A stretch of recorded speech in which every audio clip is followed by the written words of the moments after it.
Hello and welcome to an Innova Systems snippet video.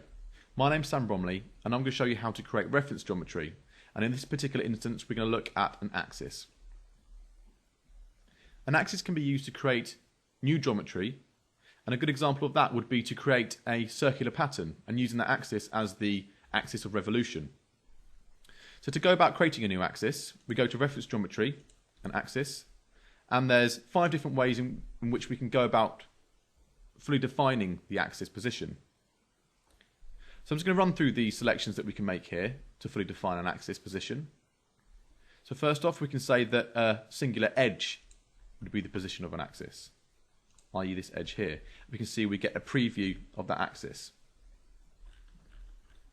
Quite a useful approach, which is the second one down, is 2 planes. So for instance, the intersection of 2 planes would create an axis, like so.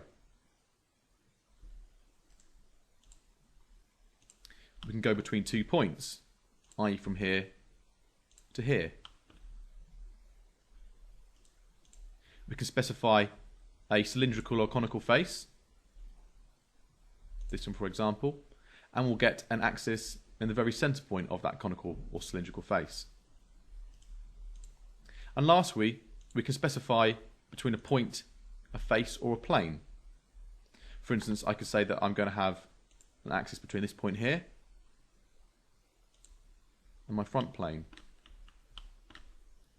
Now you will notice here that the axis itself seems to be going in the wrong direction. It's not going into the plane itself.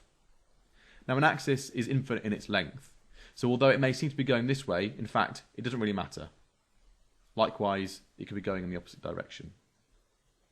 So we can go about inserting axes into our geometry, and like I say, it's very useful to go about creating new geometry, specifically something like a circular pattern.